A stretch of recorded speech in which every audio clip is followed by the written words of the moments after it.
দেখেন Frank, Recently, Frank recently I have joined the class. Recently I have joined the class, very good. অর্থাৎ আমরা আজকের এই ক্লাসটি বা সেশনটি, আমি বারবার বলছি, এটা হচ্ছে কোশ্চেন অ্যান্সার সেশন।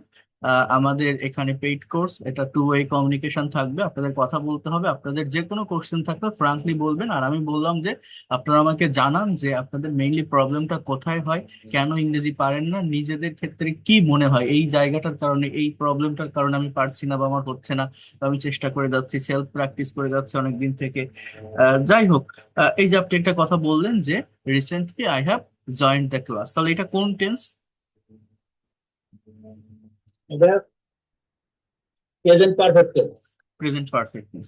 এখন বলেন যে ক্লাস শেষ করার পর আমি ঘুমাতে যাব, ইংলিশ কি হবে? ক্লাস শেষ করার পর আমি ঘুমাতে যাব,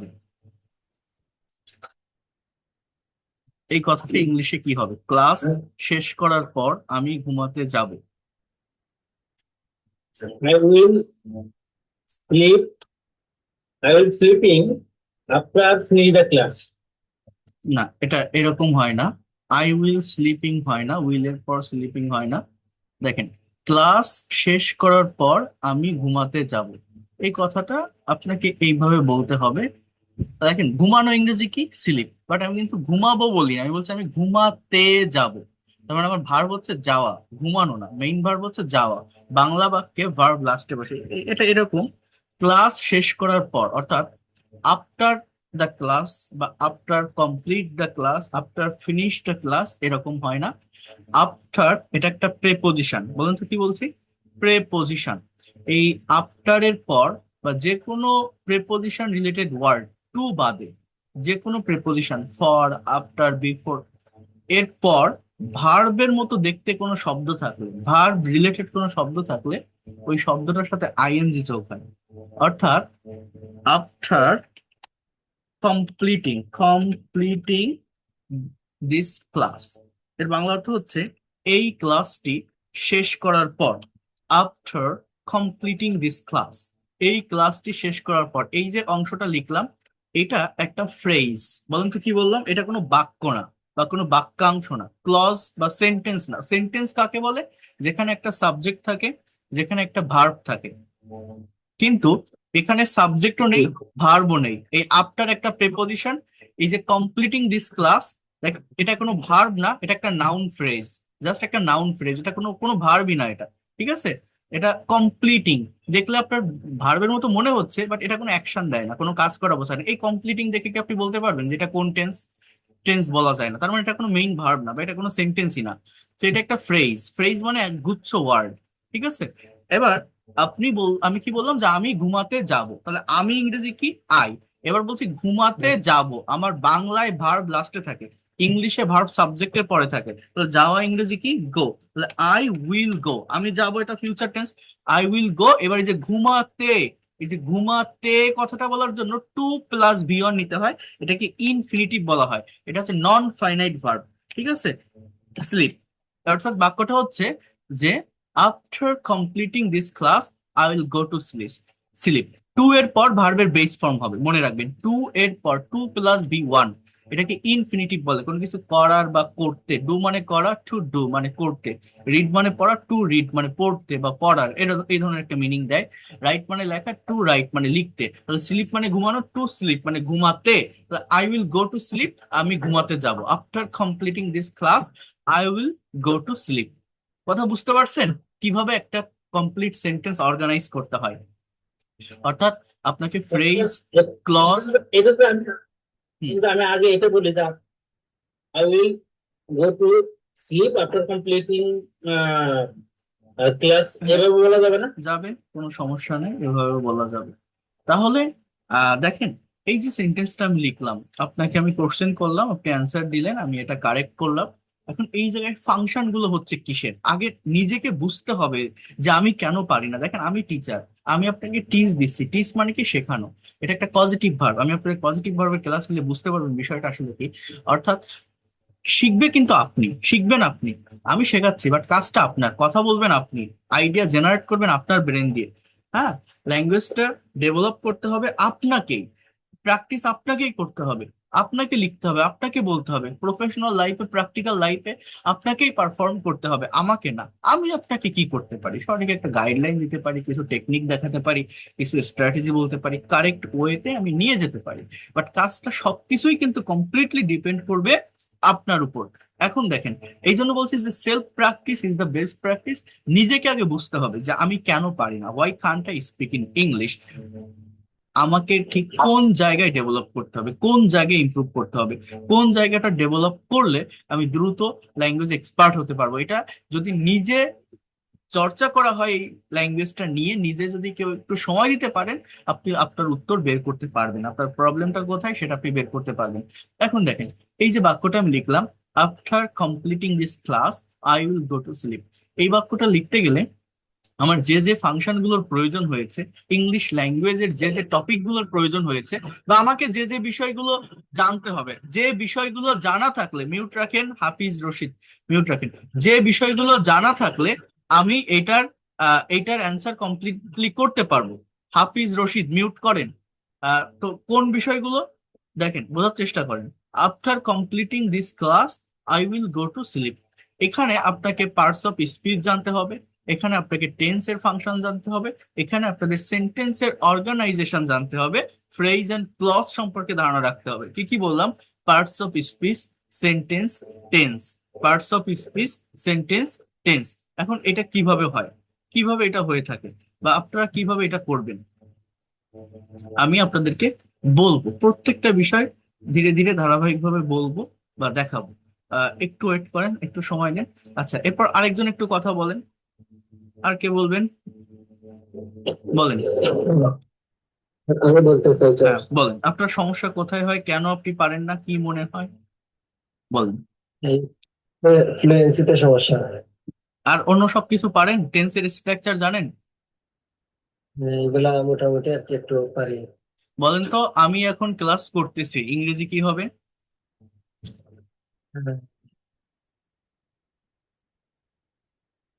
I am reading the class now. কি বললেন? I am reading. আচ্ছা, যাই হোক, বলেন তো, আমি গতকাল সন্ধ্যায় বাজারে গিয়েছিলাম, এই বাক্যটা ইংলিশে কি হবে? আমি গতকাল সন্ধ্যায় বাজারে গিয়েছিলাম। I went go to market yesterday. I went go to market yesterday, হয়নি তো। I went to market. I went to market yesterday, আমি বলছি আমি গতকাল সন্ধ্যায় বাজারে গিয়েছিলাম। ইয়েস্টারডে এট ইভিনিং। বলেন তো, আই তুমি ওয়েন্ট টু মার্কেট তুমি ইয়েস্টারডে এট বলেন তো, তুমি এইমাত্র কোন জায়গা থেকে এসেছো? তুমি কোন জায়গা থেকে এসেছো, ইংরেজি কি হবে? তুমি কোথা থেকে এসেছো? ইভিনিং। তুমি কোথা থেকে এসেছো? From where from where you came. From where you came। তা আপনার টেন্সের সমস্যা একদমই দুর্বল, বেসিকে এটা আগে সমাধান করতে হবে, তারপর ফ্লুয়েন্সি। ঠিক আছে, দেখি এরপর আরেকজন বলেন তো। বলেন, আমি একটু আপনাদের আগে দেখি, আগে বুঝি যে কন্ডিশনটা কেমন, তাহলে আমার পড়াতে সুবিধা হবে, আমি বুঝতে পারবো যে আমাকে ঠিক কোন জায়গাগুলোর উপর ফোকাসটা করতে হবে। বলেন, কে কথা বলবেন? বলেন, কাজল দে, বলেন। স্যার আমার প্রবলেম হলো যে গ্রামারে কিছু দুর্বলতা আছে আমার। হুম। দেখেন, হচ্ছে যে বলতে গিয়ে অনেক সময় আমি যে ইংলিশ, আমি একটু বলি আগে, ইংলিশ গ্রামার বলতে পার্টস অফ স্পিচ জানতে হবে, পার্টস অফ স্পিচের সঠিক ব্যবহার জানতে হবে, তাহলে গ্রামারটা কমপ্লিট হবে। আবারও বলছি, পার্টস অফ স্পিচ, ইংলিশ ল্যাঙ্গুয়েজে পার্টস অফ স্পিচ আছে কয় প্রকার? 8 প্রকার। কি কি? Noun, pronoun, adjective, verb, adverb, preposition, conjunction, interjection. এই যে 8 প্রকার পার্টস অফ স্পিচ ইংলিশ ল্যাঙ্গুয়েজে আছে, কয় প্রকার আছে বলেন? 8 প্রকার। সো এই যে 8 প্রকার পার্টস অফ স্পিচ ইংলিশ ল্যাঙ্গুয়েজে আছে, এগুলোর নাম হয়তো আপনি জানেন, এগুলোর ডেফিনেশন হয়তো আপনি জানেন। কোনো কিছু নামকে নাউন বলে, নামের পরিবর্তে যেটা বসে সেটা প্রোনাউন, সর্বনাম, কাজ করা বোঝালে সেটাকে ভার্ব বলে, নাউন বা প্রোনাউনের দোষ গুণ অবস্থা সংখ্যা প্রকাশ করলে সেটাকে অ্যাডজেক্টিভ বলে, ভার্বকে কোনো কিছু বাড়িয়ে বললে সেটাকে অ্যাডভার্ব বলে, প্রি মানে পূর্বে, পজিশন মানে অবস্থান। কোনো শব্দ নাউন বা প্রোনাউনের পূর্বে অবস্থান করলে তাকে প্রেপোজিশন বলে। বা বিস্ময় বা আবেগ অনুভূতি প্রকাশের জন্য ইন্টারজেকশন ব্যবহৃত হয়। আলাদা দুটো ফ্রেজ ক্লজ বা শব্দকে যুক্ত করার জন্য অ্যান্ড অর বাট বসলে সেটাকে কনজাংশন বলে। হয়তো আপনি এরকম ডেফিনেশন জানেন, হয়তো আপনি প্রত্যেকটা পার্টস অফ স্পিচের নাম জানেন, বা কিছু পার্টস অফ স্পিচ দেখলে আপনি বলতে পারবেন যে এই শব্দটা নাউন। ফর এক্সাম্পল, আমি যদি বলি রহিম, কোন পার্টস অফ স্পিচ আপনি বলবেন নাউন। আমি যদি বলি ইট, ইট মানে খাওয়া, কোন পার্টস অফ স্পিচ আপনি বলবেন ভার্ব। আমি যদি বলি গুড, গুড মানে ভালো, কোন পার্টস অফ স্পিচ আপনি বলবেন অ্যাজেক্টিভ। আমি যদি বলি অফ বা ফর, কোন পার্টস অফ স্পিচ আপনি বলবেন প্রিপোজিশন। আমি যদি বলি অ্যান্ড, কোন পার্টস অফ স্পিচ আপনি বলবেন কনজাংশন। কিছু পরিচিত পার্টস অফ স্পিচ দেখলে চেনা যায়, বোঝা যায়, আমরা বলতে পারি। বাট সত্যি কথা বলতে, পার্টস অফ স্পিচ এর বাংলা অর্থ হচ্ছে স্পিচ এর পার্ট। স্পিচ মানে কি? কথা। এই যে আমি আপনাদের সামনে কথা বলছি, লেকচার দিচ্ছি, এইটা আমার স্পিচ। এই যে স্পিচ, এইটার যে পার্ট মানে শব্দ, অর্থাৎ মৌখিক ভাষায় আমি এটাকে স্পিচ বলছি, লিখিত ভাষায় কি বলা হয়? সেন্টেন্স। অর্থাৎ একটা সেন্টেন্স বা বাক্যের ডেফিনেশন হচ্ছে যে কতগুলো শব্দ বা ওয়ার্ড পাশাপাশি বসে যখন মনের ভাবটা ক্লিয়ারলি প্রকাশ করে তাকে আমরা সেন্টেন্স বা বাক্য বলি। তো প্রতিটা সেন্টেন্স বা বাক্যে মানে বাক্য তৈরি হতে গেলে শব্দের প্রয়োজন। শব্দ ভালোভাবে অর্গানাইজড হলে একটা বাক্য হয়। আমার কথা আশা করি আপনারা বুঝতে পারছেন। তো প্রতিটা শব্দই হচ্ছে এক একটা parts of speech. Parts of speech মানে স্পিচের পার্ট, স্পিচের অংশ, কথার অংশ, বাক্যের অংশ, সেন্টেন্সের অংশ। তো সেন্টেন্সের অংশ মানে, এই যে বলছি গো মানে যাওয়া, এটা একটা ভার্ব। রহিম এটা একটা মানুষের নাম, এটা নাউন। এরকম না, অ্যাজ আ ওয়ার্ড, ওয়ার্ড কোনো পার্টস অফ স্পিচ হয় না। ওয়ার্ড যখন সেন্টেন্সে ব্যবহৃত হবে তখনই সেটা পার্টস অফ স্পিচ, তখন সেটা নাম দিতে হয়। অর্থাৎ পৃথিবীতে যত শব্দ আছে সব শব্দ একটা নাম। তার মানে যত শব্দ আছে সব শব্দই as a parts of speech যদি বলি নাউন। ওই গো ওটা একটা নাউন, ওই ইট ওটা একটা নাউন, ওই গুড ওটা একটা নাউন। পার্টস অফ স্পিচ গোটা ভার্ব তখন হবে যদি দেখা যায় ওইটা কোনো বাক্যে বসে অ্যাকশন দিচ্ছে, সাবজেক্টের পরে আছে, কাজ করা বোঝাচ্ছে। গুড অ্যাডজেক্টিভ তখন হবে যদি মনে হয় ওটা একটা বাক্যে বসে কোনো নাউন বা প্রোনাউনকে মডিফাই করছে। আমার কথা কি বুঝতে পারছেন আপনারা? সবাইকে বলছি, হ্যাঁ। অর্থাৎ বিষয়টা জি স্যার, হচ্ছে বুঝতে পেরেছি। পার্টস অফ স্পিচটা কি, যখন সেটা বাক্যে ব্যবহৃত হবে, বাক্যে কোন শব্দ অন্য কোন শব্দের সাথে কানেক্টেড, কোন শব্দ অন্য কোন শব্দের সাথে রিলেটেড, এইটার উপর ডিপেন্ড করে আপনাকে আইডেন্টিফাই করতে হবে এই ওয়ার্ডটি নাউন নাকি অ্যাডজেক্টিভ নাকি ভার্ব নাকি অ্যাডভার্ব নাকি প্রিপোজিশন নাকি কনজাংশন। এইটাই যখন আপনি বুঝতে সক্ষম হবেন তখনই আপনার পার্টস অফ স্পিচ সম্পর্কে কনসেপ্ট আসবে। এইটা যখন আপনি বুঝতে সক্ষম হবেন তখন আপনি আর বলবেন না যে আমি ইংলিশ গ্রামার পারি না, ইংলিশ গ্রামারে আমি দুর্বল। যার পার্টস অফ স্পিচ কনসেপ্ট থাকে সে হোল ইংলিশ গ্রামার বুঝতে পারে। English grammar equal to parts of speech, parts of speech equal to English grammar. But parts of speech শুধু ওই নাম জানে রাখলে হবে না বা ডেফিনেশন জানলে হবে না, বাক্যে ব্যবহার প্র্যাকটিক্যাল সেন্টেন্স দেখে আপনাকে পার্টস অফ স্পিচ আইডেন্টিফাই করতে হবে। নেক্সট ক্লাসে আমি সেটা দেখাবো। প্র্যাকটিক্যাল সেন্টেন্স দেখে আপনাকে বলতে হবে এই বাক্যের ভিতরে এই ওয়ার্ড কোন পার্টস অফ স্পিচ, ওই ওয়ার্ড কোন পার্টস অফ স্পিচ, সেই ওয়ার্ড কোন পার্টস অফ স্পিচ, বাক্যের ভিতর থেকে যদি আইডেন্টিফাই করতে সক্ষম হন। কারণ এগুলো কখনো মুখস্থ করা যায় না যে এই ওয়ার্ড গুলোই নাউন, এই ওয়ার্ড গুলোই অ্যাডজেক্টিভ, এই ওয়ার্ড গুলোই ভার্ব। চেহারা দেখে এক প্রকার বলা যায়, বাট বাক্যে চেঞ্জ হয়ে যেতে পারে। সো এই জন্য বাক্যে দিস ইজ দ্য ম্যাঙ্গো, এটা একটা আম, এরকম একটা বাক্য যদি থাকে, ম্যাঙ্গো শব্দটা একটা নাউন, একটা ফলের নাম। আরেকটা বাক্য যদি বলি this is a mango tree, এটা একটা আম গাছ, তখন ওই ম্যাঙ্গোটা হয়ে যায় একটা অ্যাডজেক্টিভ, ট্রিকে মডিফাই করে। আগের বাক্যে যে ওয়ার্ডটা নাউন ছিল পরের বাক্যে সেই ওয়ার্ডটা অ্যাডজেক্টিভ হয়ে গেছে, চেঞ্জ হয়।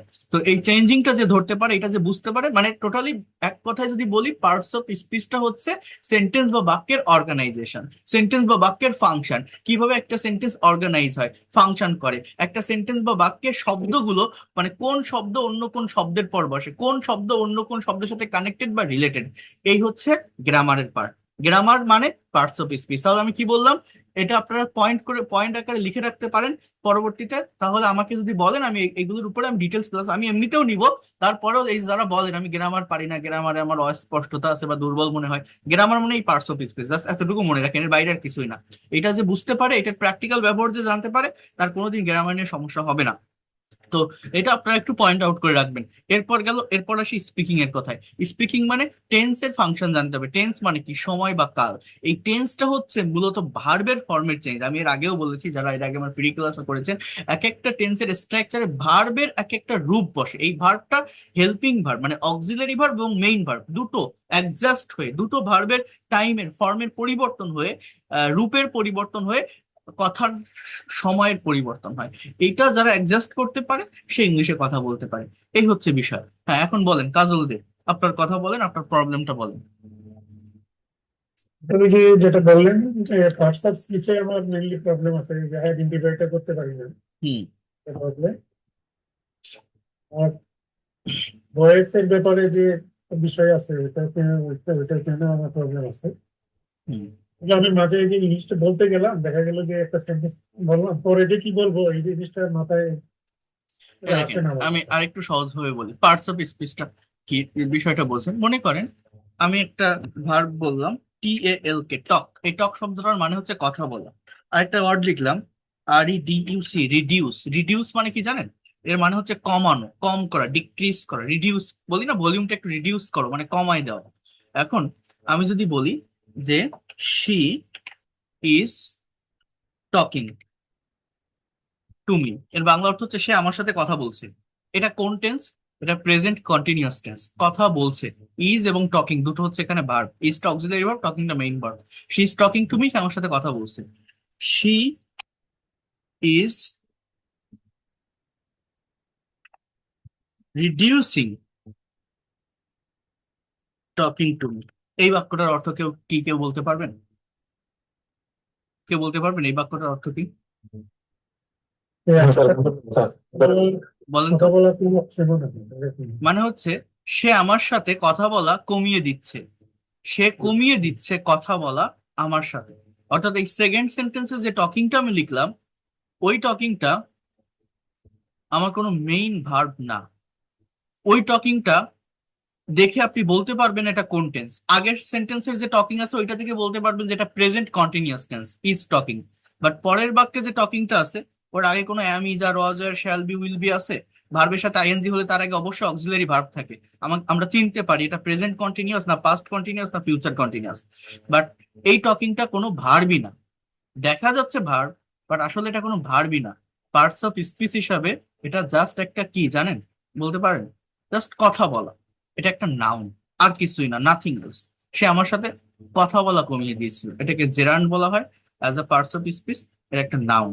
সো এইটুকু যদি কেউ বুঝতে পারে যে এই ওয়ার্ডটার মানে জাস্ট কথা বলা, কথা বলছে, এরকম কোনো কিছু না, তাহলেই সে পার্টস অফ স্পিচ বুঝতে পারবে। মানে পার্টস অফ স্পিচ মানে হচ্ছে আমার এই ওয়ার্ড গুলোকে চিনতে হবে, কোনটা নাউন কোনটা অ্যাডজেক্টিভ, আর এটা চিনতে পারলে একটা সেন্টেন্স বা বাক্যের অ্যাকচুয়াল মিনিংটা বলা যায়। জাস্ট একটু ওয়েট করেন। হ্যাঁ, আসসালামু আলাইকুম।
আচ্ছা, আহ সরি। তো একটু দেখেন, একটু বোঝার চেষ্টা করেন। আহ, আচ্ছা কাজল দে, আপনি কথা শেষ করেন, তারপর আমি দেখাচ্ছি। বলেন, আপনার কথা আছে? এগুলো আর কি গ্রামারের মানে যে পার্সেন্ট স্পিচের প্রবলেম, তারপরে টেন্সের কিছু সমস্যা আছে না। টেন্সের সমস্যা আছে বলেন তো যে আহ, আমার টেন্স এর কোনো সমস্যা নেই, এই বাক্যটা ইংরেজিতে কি হতে পারে? ভেবে দেখেন তো, বলতে পারেন কিনা?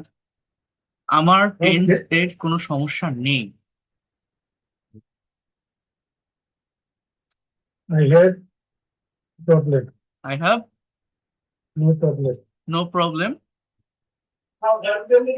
In case I have no problem in tense.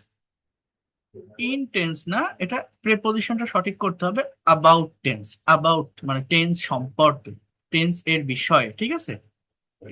About দিলে এটা বেশি অ্যাপ্রোপ্রিয়েট হয় সেন্টেন্সটা। আচ্ছা, যাই হোক। তো একটু দেখেন, আমি যে পার্টস অফ স্পিচের ফাংশনের কথা বলছি, প্রত্যেকে একটু মনোযোগ দেন। দেখেন, identification of parts of speech, এখানে কি বলছে কথাটা একটু বোঝার চেষ্টা করেন মনোযোগ দিয়ে প্রত্যেকেই। বলছে ইংরেজি ব্যাকরণে একটি অত্যন্ত গুরুত্বপূর্ণ বিষয় হলো শব্দের চেহারা দেখে নয়, বরং বাক্যে এর অবস্থান এবং কাজ মানে ফাংশন দেখে পার্টস অফ স্পিচ নির্ণয় করা। খুবই গুরুত্বপূর্ণ কথা কিন্তু। ইংরেজি ব্যাকরণে একটি অত্যন্ত গুরুত্বপূর্ণ বিষয় হলো শব্দের চেহারা দেখে নয়, বরং বাক্যে এর অবস্থান এবং কাজ ফাংশন দেখে পার্টস অফ স্পিচ নির্ণয় করা। একই শব্দ বাক্যের গঠন অনুযায়ী ভিন্ন ভিন্ন অর্থ ও পরিচয় বহন করতে পারে, যেমন নাউন ও ভার্ব। যেমন ওয়াটার, বলছে ওয়াটার হ্যাজ নো কালার, পানির কোনো রং নেই। এই ওয়াটারটা সাবজেক্টের স্থানে আছে, এটা একটা noun. But please water the garden, বাগানে পানি দাও, এই ওয়াটারটা ভার্ব হিসাবে বসছে। রিড দ্য বুক, বইটা পড়ো, এটা verb. I want, sorry, read the book, বইটি পড়ে, এই বইটা, বই শব্দটা নাউন। এবার বলছে I want to book a ticket, আমি আমি একটা টিকিট বুক করতে চাই। এই যে বুক করা, আই ওয়ান্ট টু বুক, এটা এখানে একটা ইনফিনিটিভের কাজ করছে। I have a nice watch, আমার সুন্দর একটা ঘড়ি আছে। এখানে ওয়াচ মানে ঘড়ি বলছে। Let us watch the game, এই ওয়াচ মানে দেখা, চলো গেমটা দেখি। এটা ভার্ব হিসেবে বসছে, এটা নাউন হিসেবে বসছে। এবার দেখেন, এইখানে একটা বিষয় আছে, কই গেল সেটা? এটা না, এটা না, এই যে আহ, বহুমুখী ব্যবহার, একটি শব্দ যখন তিন চারটি রূপে বসে, দেখেন কতটা গুরুত্বপূর্ণ। He is the right man, এখানে এই রাইট শব্দটি অ্যাডজেক্টিভ হিসেবে বসছে, ম্যানকে মডিফাই করছে, সে একজন সঠিক লোক। এবার বলছে সার্ভ হিম রাইট, সার্ভ হিম রাইট, সার্ভ মানে কি? সেবা করা, সেবা দেওয়া, অর্থাৎ তাকে সঠিকভাবে সেবা করো। এই যে কিভাবে করব, সঠিকভাবে, এই ভার্বকে মডিফাই করছে রাইট শব্দটা, সেটা অ্যাডভার্ব হিসেবে বসছে। এবার দেখেন, we must fight for our rights, এই রাইটের মানে হচ্ছে অধিকার। আমাদের অধিকারের জন্য আমাদের অবশ্যই যুদ্ধ করতে হবে, ফাইট করতে হবে, লড়াই করতে হবে। সো এই রাইটটা এখানে নাউন হিসেবে বসছে। It will write itself, it will write itself, এটা নিজেই সঠিক হবে, এটা নিজেই সঠিক হবে, এটা নিজেই ঠিক হবে, এটা নিজেই ঠিক হবে। এখানে উইল রাইট, এই রাইটটা এখানে ভার্ব হিসাবে বসছে। রাইট একটা word, adjective, adverb, noun, verb, চারটা পার্টস অফ স্পিচ হিসাবে বসছে। সো এইভাবে একটা পার্টস অফ স্পিচ বাক্যে বসে তার অবস্থানের পরিবর্তন হতে পারে, এই পরিবর্তনটা আমাকে বুঝতে হবে। Here you can say identify the parts of speech. দেখেন, ডিরেক্ট জায়গায় যেতে হবে, অ্যাকশন নিতে হবে। প্লিজ ওয়াটার দ্য গার্ডেন, এই ওয়াটারটা এখানে verb. Water is essential for life, এই ওয়াটারটা এখানে noun. Keep the fast, keep the fast মানে হচ্ছে, কথাটা বোঝেন, গতিটা ধরে রাখো। বলে এই ফাস্ট মানে কি জানেন? গতি।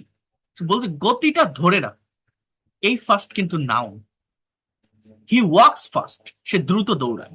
দৌড়ানোর ধরনটা কেমন? দৌড়ায় দ্রুত, দ্রুত।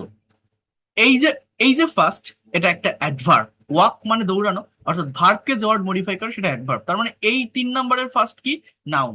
4 নম্বরের ফার্স্ট কি? Adverb. He is a fast runner, he is a fast runner, সে ফাস্ট রানার মানে মানে দ্রুত দৌড়বিদ বা রানার, যেটা যে দৌড়ায় বা অ্যাথলেট কি বলা যায়।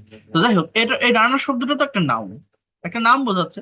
তো এই রানারকে যে ওয়ার্ড নাউনকে মডিফাই করে, সে ওয়ার্ড অ্যাডজেক্টিভ। তার মানে এই একই ওয়ার্ড ফার্স্ট 3 নম্বর বাক্যে নাউন হিসেবে বসছে, 4 নম্বর বাক্যে অ্যাডভার্ব হিসেবে বসছে, 5 নম্বর বাক্যে অ্যাডজেক্টিভ হিসেবে বসছে। এবং এই এই স্পেলিংও একই, ওয়ার্ডও একই, বাংলা অর্থও একই, বাট 3টা ভিন্ন অবস্থানে বসার কারণে 3টা বাক্যের অর্থের কিন্তু ভিন্নতা চলে আসছে। এই জন্য অনেকেই আপনি একটা paragraph, fiction, non fiction, Nobel, English, অনেকে বিভিন্ন বিষয় রিডিং পড়েন না, অনেকে রিডিং পড়তে পারে বাট অ্যাকচুয়াল বাংলা অর্থ বা মিনিং বের করতে পারে না।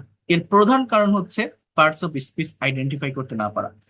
অনেকেই মনে করে যে আমার ভোকাবুলারির জন্য আমি হয়তো অর্থ পারছি না। মনে করেন আপনারা নিউজ পেপার পড়েন কিনা জানি না, আমার প্রথম জীবনে যখন আমি ইংলিশ শেখা শুরু করি প্রচুর পরিমাণ নিউজ পেপার পড়তাম, daily star, Daily Sun. So news পেপারের ওয়ার্ড গুলো একটু হার্ড হয়, একটু ডিফিকাল্ট হয়, নিউজ পেপারের যে ভোকাবুলারি গুলো, সেন্টেন্স গুলো কমপ্লেক্স বা কম্পাউন্ড হয়। এখন একটা নিউজ পেপারের একটা আর্টিকেল আপনি মনে করেন পড়ছেন, একটা সেন্টেন্স লেখা আছে 15টা ওয়ার্ডে, কি বললাম বলেন তো, 15টা ওয়ার্ডে একটা সেন্টেন্স, তার ভিতরে ফ্রেজ আছে, ক্লজ আছে, কনজাংশন আছে, বিভিন্ন কিছু আছে। সো 15টা ওয়ার্ডে একটা সেন্টেন্স আপনি পড়লেন, রিডিং করলেন ইংলিশে। রিডিং করার পর আপনি অর্থ বের করতে পারছেন, বাংলা অর্থ বুঝতে পারছেন নাকি? এখন অর্থ না পারার প্রধান কারণ কি? ভোকাবুলারি না জানা। এক নাম্বার কারণ কি? শব্দের অর্থ আমি জানি না। এখন মনে করেন 15টা ওয়ার্ড আছে একটা বাক্যের ভিতর, যেটা আপনি ইংলিশে রিডিং করলেন, 15টা ওয়ার্ডের ভিতর 5টা ওয়ার্ডের আপনি বাংলা অর্থ জানেন না। এখন আমাদের সবার কাছে স্মার্টফোন আছে, আমি যদি ওই 5টা ওয়ার্ড মোবাইলে সার্চ দেই, ডিকশনারিতে সার্চ দেই, ইনস্ট্যান্টলি চলে আসলো। ওই 5টা ওয়ার্ড জানলেই কি সম্পূর্ণ সেন্টেন্স বা বাক্যের অ্যাকচুয়াল থট, সেন্স বা মিনিং, অর্থটাকে আপনি বুঝতে পারবেন? যদি কেউ নিউজ পেপার পড়ে থাকেন তারা অনুধাবন করতে পারবেন। শুধু শব্দের অর্থ জানলে সম্পূর্ণ বাক্যের অ্যাকচুয়াল সেন্স বা থট বা মিনিং বোঝা যায় না, হয় না। বাট ওই 5টা ওয়ার্ড যদি ওয়ার্ডের বাংলা অর্থ যদি আপনি না জানেন, কিন্তু যদি আপনি পার্টস অফ স্পিচ রিকগনাইজ করতে, আইডেন্টিফাই করতে সক্ষম হন, ওই 5টা ওয়ার্ড দরকার নেই, অন্য যে 10টা ওয়ার্ড আছে, কোন ওয়ার্ড অন্য কোন ওয়ার্ডের সাথে কানেক্টেড, কোন ওয়ার্ড অন্য কোন ওয়ার্ডের জন্য বসছে, কোন ওয়ার্ড অন্য কোন ওয়ার্ডের ঘাড়ের উপর বসছে, অর্থাৎ পার্টস অফ স্পিচ যদি কেউ আইডেন্টিফাই করতে পারে, ভোকাবুলারি বা বাংলা অর্থ না জানলেও ওই সেন্টেন্সটা মূলত কি বলতে চাচ্ছে, কি বোঝাতে চাচ্ছে, অ্যাকচুয়াল সেন্সটা কেমন, সে ধরে নিয়ে আসতে পারবে, আইডেন্টিফাই করে ফেলতে পারবে, অর্থটা সে বুঝতে পারবে। পার্টস অফ স্পিচ এতটাই গুরুত্বপূর্ণ। কেউ কি আমার কথাটা বা আমার কনসেপ্টটা বুঝতে পারছেন? আমার কথাটা কেউ বুঝছেন আমি কি বলছি? হ্যাঁ, হ্যাঁ, বোঝা গেছে। কথা বোঝা যায়?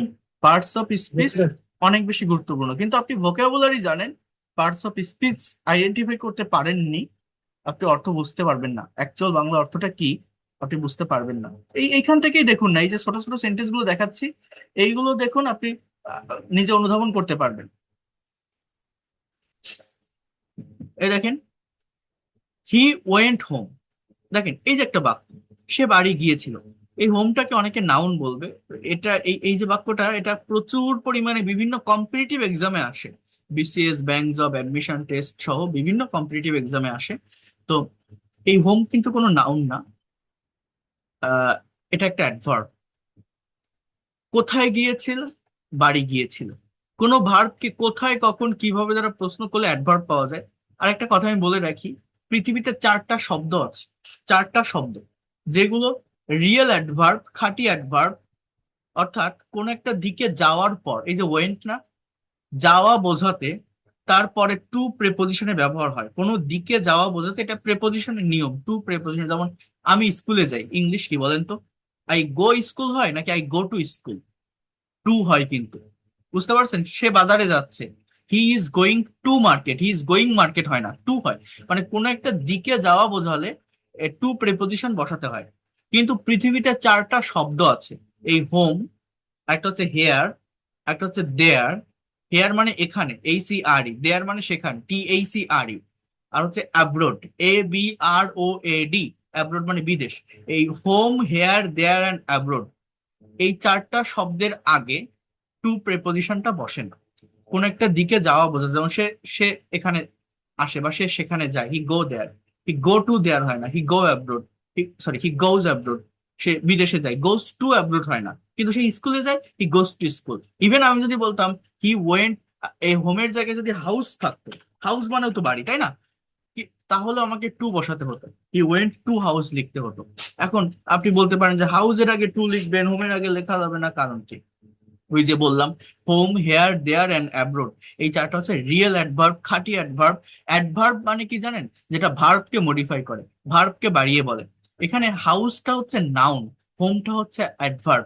কেন house noun, home adverb? House মানে একটা বাড়িকে বোঝাচ্ছে, মানে বাড়ি মানে কি, যেটা একটা বস্তু, একটা থিংস, একটা বিল্ডিং, যেটা ইমেজ আছে, যেটা দেখা যাচ্ছে, একটা বাড়ি, এটা হাউস।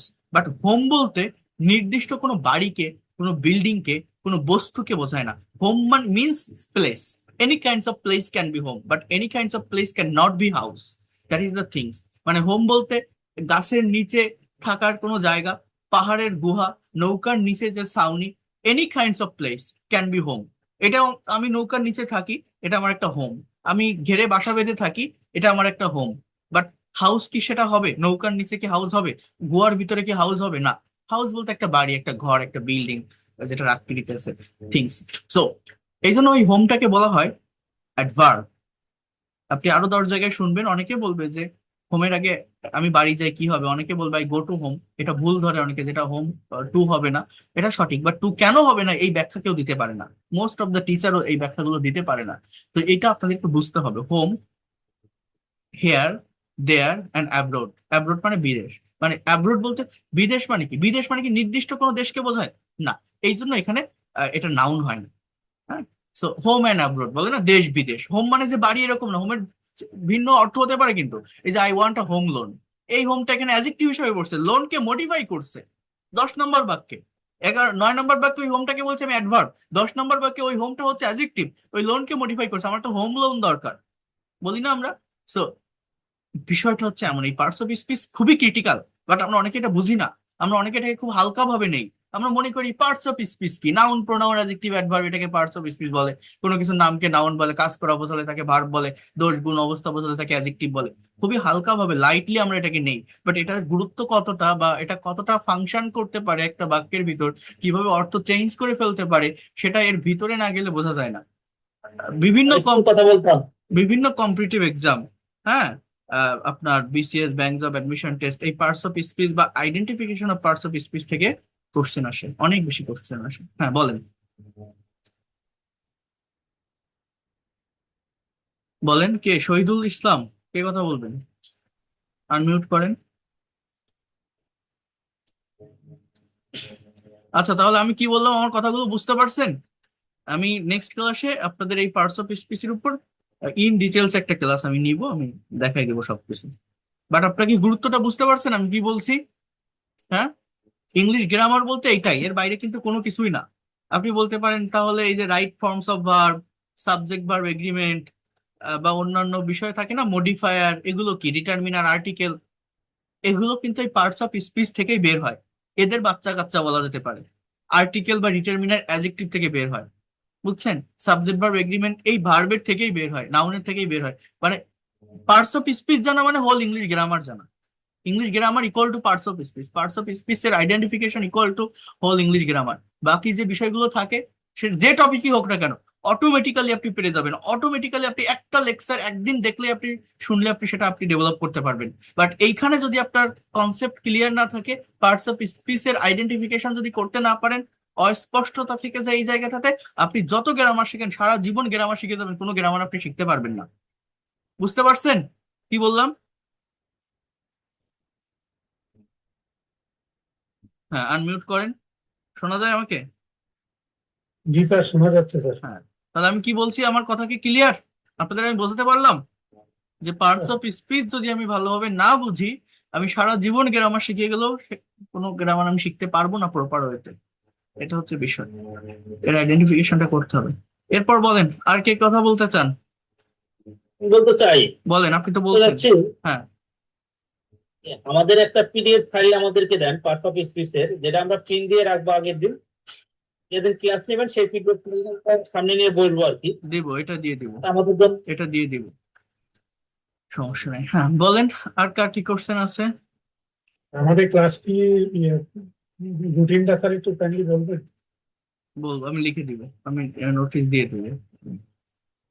বলেন, আর কার কোন জায়গায় সমস্যা হয়, কথা বলেন, দুই একজন বলেন, আর একটু শুনি আপনাদের কাছ থেকে। রাঙ্গলি বলেন। আর আমাদের Don't- যেগুলো হবে আমার মনে হয় ওই সকালের দিকে একটু আচ্ছা, টাইমটা জানাই দিলে ঠিক আছে, সহজ হয় ঠিক আমাদের আছে, জন্য। আমি আগে থেকেই জানিয়ে দেবো, সমস্যা নেই। Don't feel any kinds of shy. আমাকে বলেন যে আপনি কোন জায়গায় প্রবলেম ফেস করেন, কিসের কারণে ল্যাঙ্গুয়েজটা পারেন না বা বোঝেন না। কি মনে হয় আজকে যে বিষয়টা আমি বললাম পার্টস অফ স্পিচ, এটা কি আপনাদের মনে হয় যে এখানে আমাদের সবারই দুর্বলতা আছে? বা সমস্যা আছে মনে হয় এটা? স্যার এবার বলেন যে টেন্স শেখার চেষ্টা করেছেন কয়জন, বা টেন্স শিখতে গেলে আমরা প্রবলেম ফেস করি এরকম সমস্যা কতজনের আছে বলেন? একটু রেইজ হ্যান্ড প্রেস করেন না, এখান থেকে এই যে রেইজ হ্যান্ড একটা অপশন আছে, বলেন যে আমার টেন্সের ফাংশনে সমস্যা এরকম কতজন আছেন? এই দেখেন এই যে রেইজ হ্যান্ড একটা অপশন আছে, কথা বলতে হবে। আপনারা পেইড কোর্স করছেন, আপনাদের প্রবলেম গুলো শেয়ার করতে হবে আমার সাথে, তা না হলে আপনি কিভাবে উত্তর পাবেন? এই আজকে আপনি যে তিনজন চারজন ফার্স্টে কথা বলছেন সেটা শুনেই কিন্তু এত বড় লেকচারটা আমার হয়ে গেছে। আমি বারবার বলছি শুক্রবার অ্যাকচুয়ালি আমি ওইভাবে কোনো ক্লাস নেই না। এই শুক্রবার আমি যে ক্লাসটা বা সেশনটা নেই, এটা সলভিং ক্লাস থাকে, অর্থাৎ সপ্তাহে যে 3টা ক্লাস থাকে সেখান থেকে কোথায় কি প্রবলেম সেটা সলভ করে দেই। আর হচ্ছে আপনাদের থেকে কোশ্চেন নেই, কোশ্চেন আনসার পর্ব থাকে। বাট আপনারা তো জাস্ট কেবল শুরু করছেন, ওইভাবে কোনো ক্লাস কোশ্চেন করার মতো তেমন নাই। এই জন্য আমি বলছি আপনাদের কোথায় প্রবলেম হয়, কিসের সমস্যা হয়, সেগুলো আমার সাথে বলেন, আমার সাথে শেয়ার করেন। আচ্ছা, এই যে মিজানুর রহমান, রহিমা আক্তার, নাজমিন বাহার, ডেইজ, বলেন। জি, আসসালামু আলাইকুম স্যার। ওয়ালাইকুম আসসালাম। স্যার, আমার সমস্যা আছে। আর আমি ইংরেজি এমনি কেউ বললে আমি এটা বুঝতে পারি, কিন্তু নিজে ইংরেজি বলতে পারি না কথা, এটা সমস্যা। আর গ্রামারের সমস্যা। টেন্স টেন্স কখন শিখেছেন? টেন্স শেখার চেষ্টা করেছেন কখনো? সমস্যা আছে টেন্সের সমস্যা আছে, ওকে, তাহলে আমার। ঠিক আছে, বুঝতে পারছি।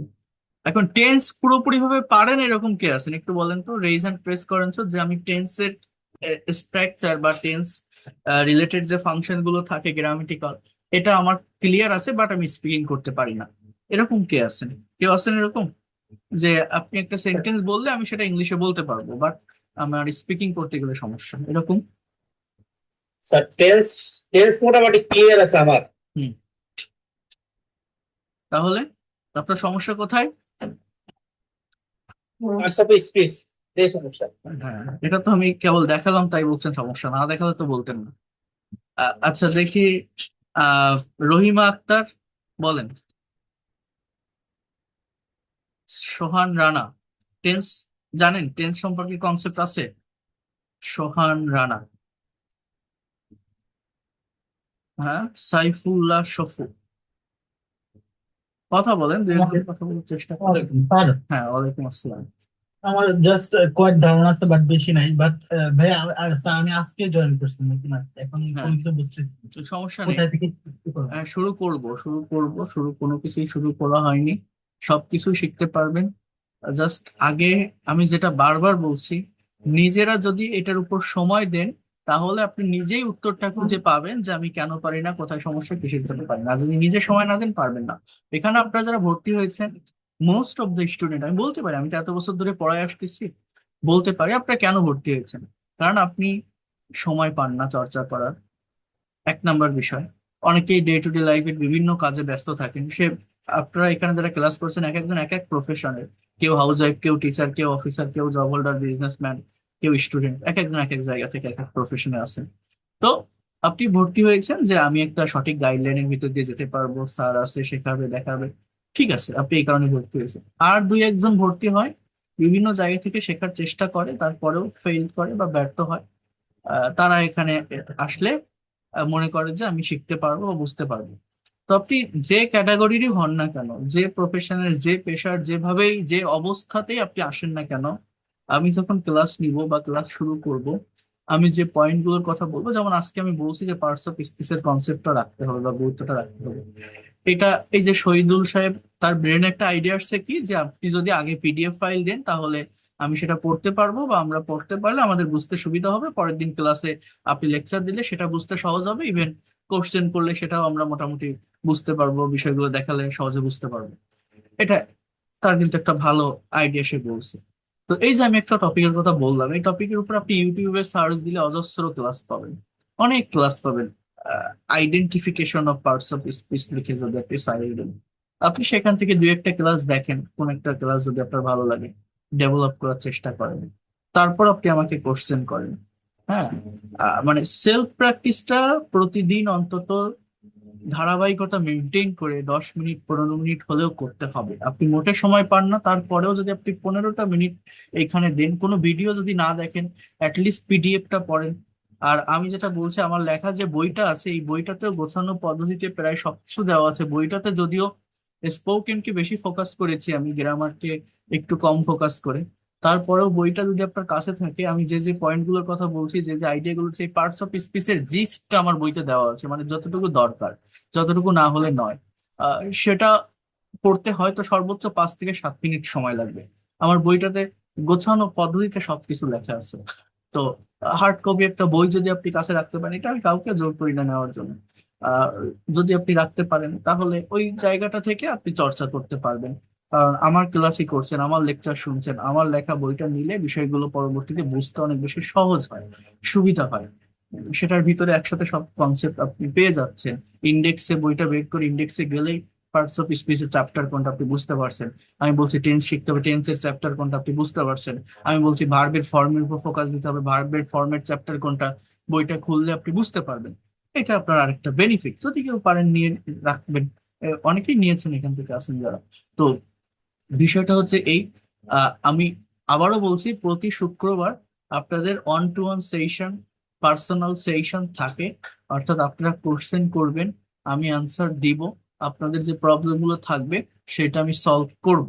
এই ক্লাসগুলোই প্রতি শুক্রবার নিয়ে থাকে। আর আপনাদের সপ্তাহে 4 দিন ক্লাস, রবি মঙ্গল বৃহস্পতি শুক্র। কিন্তু আমার এখানে ওই ধরনের কোনো লিমিটেশন আমি রাখি না। আমি আবারও বলছি, আমি পারলে সপ্তাহে 7 দিনই নেই। এটা কেন করি? মেইন ক্লাস সপ্তাহে 4 দিন, এটা ধারাবাহিকভাবে হবে, থাকবে। এবং আপনারা ক্লাসগুলো ধারাবাহিকভাবেই পাবেন, ক্লাস নাম্বার সহ ধারাবাহিকভাবে এখন থেকে পাবেন। সেটা নিয়ে সমস্যা নাই। বাট মেইন বিষয়টা হচ্ছে কি, আমি অলওয়েজ টাচে রাখার চেষ্টা করি। যেমন মনে করেন আগামীকাল নেই, আমি রবি মঙ্গল বৃহস্পতি শুক্র ক্লাস, বাট আমি আগামীকাল যদি আপনাদের আগে থেকে বলে দেই সন্ধ্যার দিকে বা বিকালের দিকে যে আজ রাত 10টায় বা 8টায় বা 9টায় ক্লাস আছে, আপনারা জয়েন করবেন।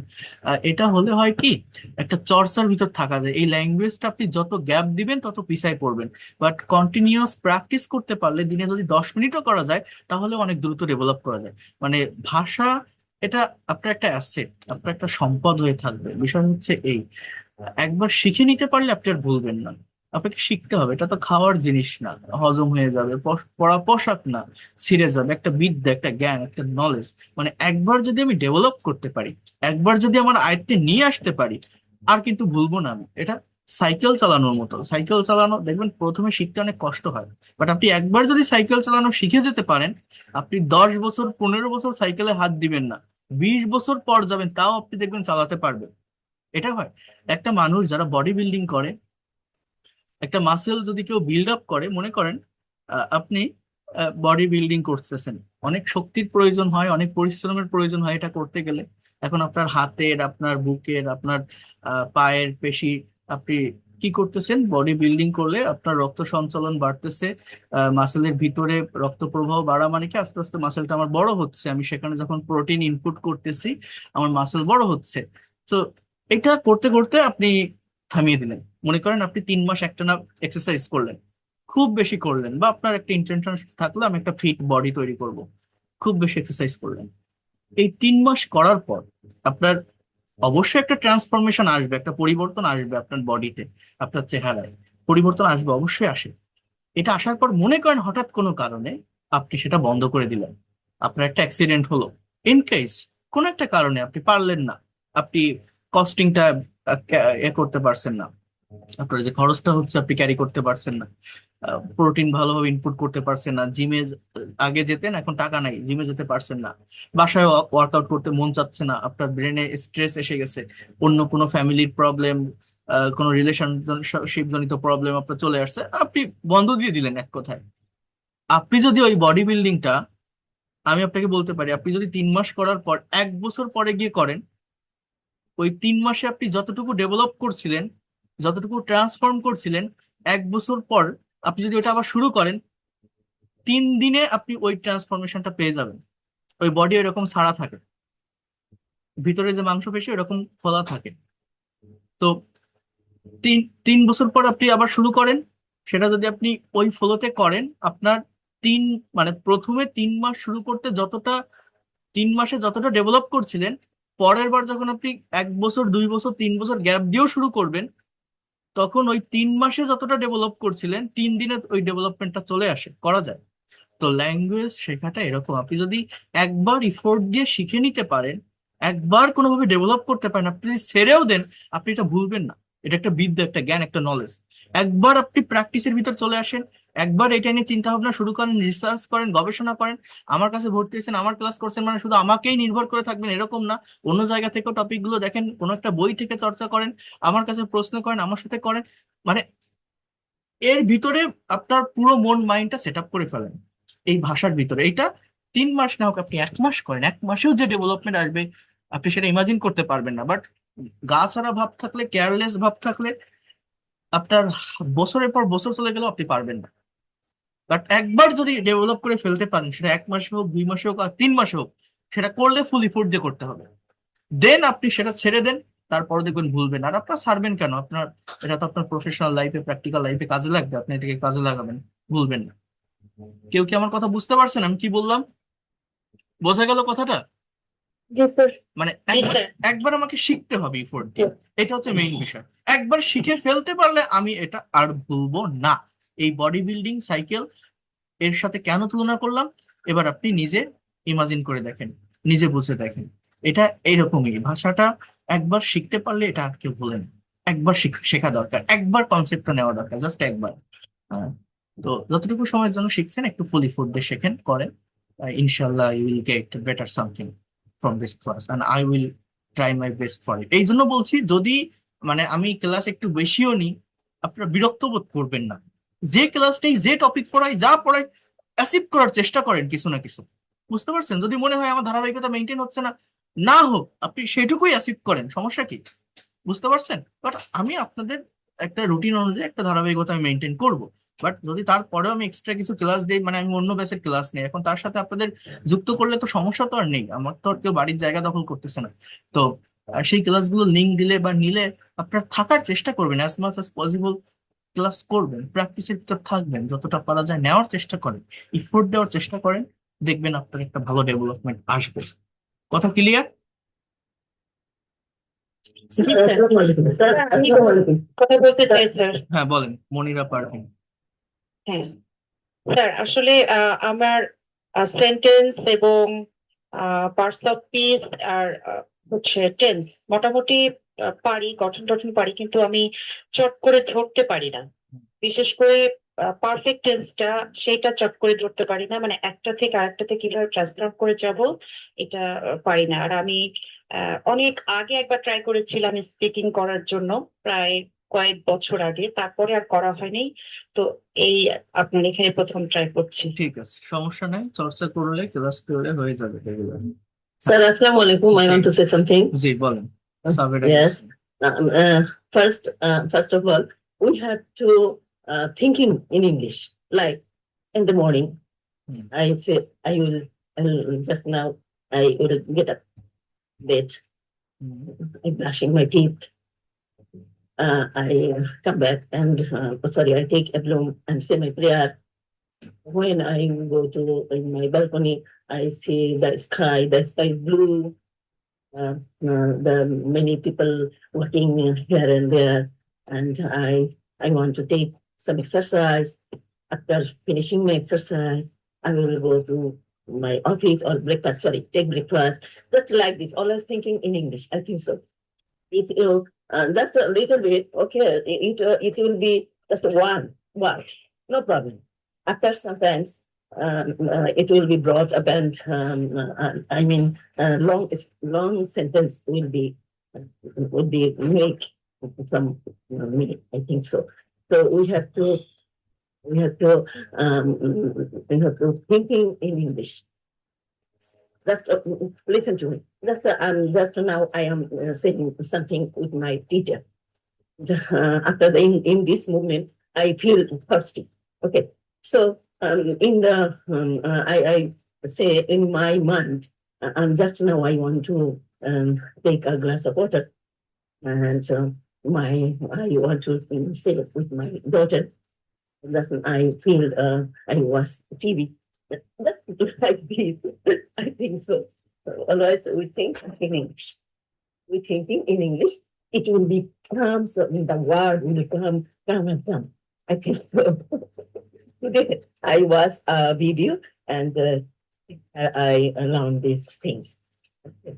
That's why I share with you. Okay, thank you so much. দেখেন এখানে এই যে আপনি যে কথাগুলো বললেন, আপনি কি করছেন, আপনি রেগুলার স্পিকিং প্র্যাকটিস করার চেষ্টা করছেন, আপনি যে কোনো বিষয় ইংলিশে ভাবছেন এবং সেই কথাগুলো বলছেন। এখন এটা দেখেন আপনার ডেভেলপমেন্টের একটা বিষয় কি, আপনি যা যা ভাবছেন প্রতিদিন সকালে উঠে আপনি কি করছেন, কি করবেন, তারপর কি করবেন, আপনি এটা একটা ডায়েরিতে লিখবেন। That is my advice. কেন লিখবেন? এই যে আপনি যে সেন্টেন্স গুলো বলছেন, most of the sentence wrong, grammatically wrong. এই যে we have to thinking, thinking কখনো হয় না, থিঙ্ক হয়। বা আরো যে সেন্টেন্স গুলো বললেন, most of the sentence grammatically আপনি রং বলছেন। আপনি দেখেন এই ভুলটা ভুলই থেকে যাবে সারা জীবন যদি আপনি সেটা ধরতে না পারেন। আমার কথাটা বোঝার চেষ্টা করতে হবে, হ্যাঁ?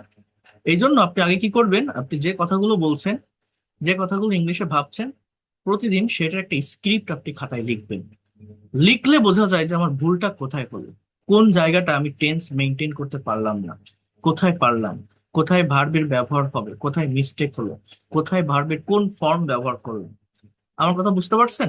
অনেক স্টুডেন্ট আছে খুব ফ্লুয়েন্ট, যে কোনো বিষয়ের উপর কথা বলতে পারে, ওই সেম থিংস এর উপর বারবার কথা বলে যায়, বাট যখনই একটা আইএলটিএস স্পিকিং কিউকার টপিকের উপর স্পিকিং করতে বলা হয়, তারা আর পারে না। না পারার মেইন রিজন হচ্ছে ব্রডলি বিষয়গুলোকে ভাবে না, বা ডিপলি অ্যানালাইসিস করে না, বা চর্চা করে না। সেই জায়গাটায় আমাদের ডেভেলপ করতে হবে। হ্যাঁ বলেন, কে কথা বলছিলেন? মিজানুর রহমান। জি, ওয়ালাইকুম আসসালাম, বলেন। I think I have medium a basic grammar. Hmm, My big problem is fluency. হ্যাঁ, ফ্লুয়েন্সি ডেভেলপ করতে হবে। ফ্লুয়েন্সি ডেভেলপ করার জন্য প্রচুর প্র্যাকটিস করতে হবে। আমি আপনাদের প্র্যাকটিস দিব। অনেক সেন্টেন্স থাকবে, অনেক প্র্যাকটিস থাকবে, অনেক প্রেজেন্টেশন আছে, সেগুলো আপনাদেরকে দিতে হবে। রেগুলার ক্লাসে পারফর্ম করলে হয়ে যাবে ইনশাল্লাহ, টেনশনের কোনো কারণ নেই।